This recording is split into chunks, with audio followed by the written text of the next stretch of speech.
In this tutorial, we are going to discuss Google Drive. Google Drive is basically an online storage cabinet for all of your files, documents, videos, pictures, anything that you want to save digitally. In order to access that, just like any other feature that we'll talk about with Google today, logging into Google is the number one thing. Once you get into Google, you can easily access your Google Drive by going to this little app cube. Once you go to the app cube and you choose Google Drive, your online storage cabinet will open up. Just like any file cabinet, organization is the key. So creating the correct folders and storing all of your content into those folders is the most important thing with Google Drive. Because as you can see, it can become very overwhelming in a very short amount of time. If you look into your Google Drive, all of your features begin on the left-hand side. In order to add any new content, you'll have to hit the New button. You'll have the option to add a new folder, upload files or upload folders, create a Google Doc, which is Google's version of Microsoft Word, Google Sheets, which is Google's version of Excel, Google Slides, which is their version of PowerPoint, Google Forms, which is for taking quick assessments, Google Drawings for adding or putting different information on different types of pictures, getting as creative as you would like with some different images, maps, and other different types of features. And you have the option to add even more apps. If you look on the left, this is where your content will actually be stored in My Drive. As you start to create more folders, if you hit the little arrow there, you'll see that many of your folders will pop up. And if you have subfolders inside of these folders, you'll have the option to see those as well.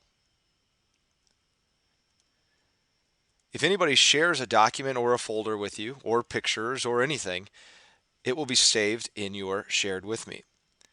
By hitting one of those different files with one click, you'll have the option to drag and drop to any location that you would like, whether it's in My Drive or if you have a separate file folder for that particular document.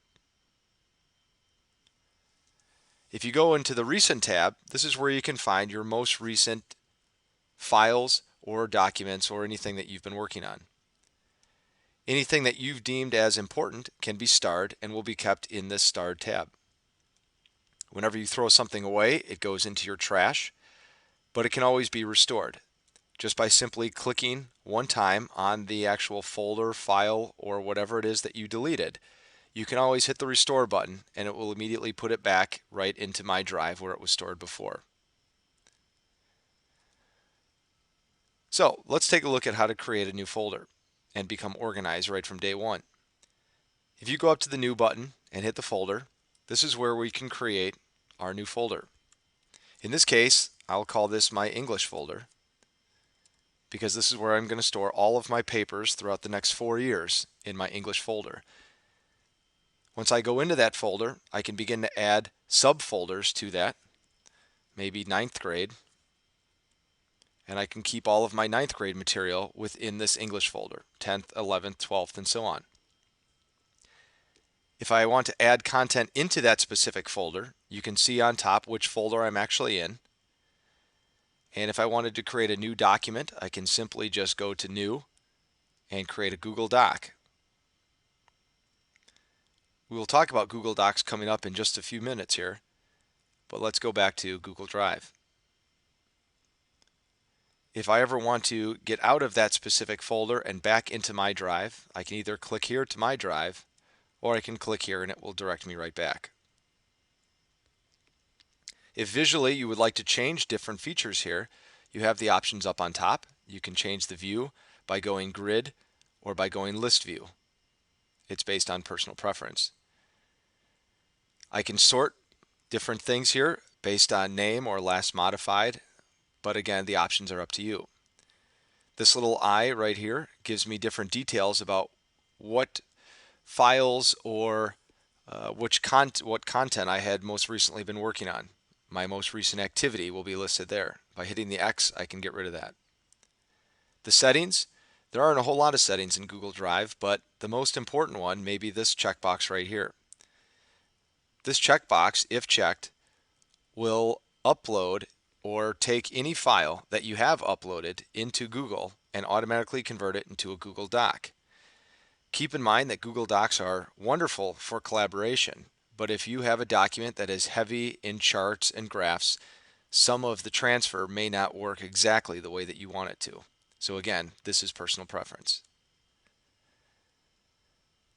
Although there are a lot of features embedded inside Google Drive, everything begins right here with the new.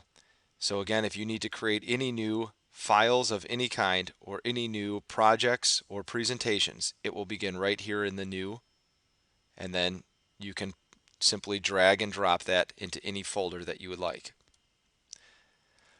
The next feature that we'll talk about here before moving on to some other information will be about sharing, probably the most important feature of Google Drive. If you were to click on a certain file or folder or video or picture or anything that you have stored here, one click will bring up a lot of different tabs listed right here. If you double click on one of these, that's how you will open up that specific file or that specific folder. So again, by hitting one click, I have many different options that pop up. If I were to click on this link here, down below, there is a direct link exactly to this file or this folder that I have selected. If I want to adjust the sharing settings, I can click on Shared Settings, and I have several options that pop up here. My first option is from a link where, as it reads up on top here, anyone with the link can view. I can simply, by clicking on this, I can change the parameters of who can actually have access to this document. As it says, anyone with the link can view, but if I want somebody to work on this with me, I can always say anyone with this link can edit. But this is very open-ended, which means that anyone who has access to this link can either edit this document or can actually see this document. I can make things more secure by going to the More tab and choosing to only allow specific people to see this documentation. Once I click that on off, I now have to specifically type in which people this document is going to go to. As I type in a name, and I'll use my name as an example, I can choose to either allow someone to edit or view this document. I can add a note for more information.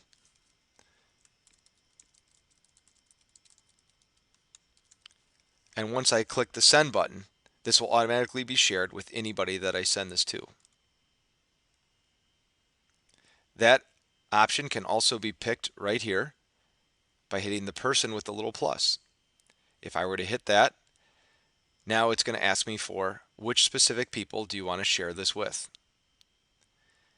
If I want to leave this open-ended again, I can simply go up to the Get Shareable link and click on that. And now I will have the option to go and change so that I can say anybody can view this.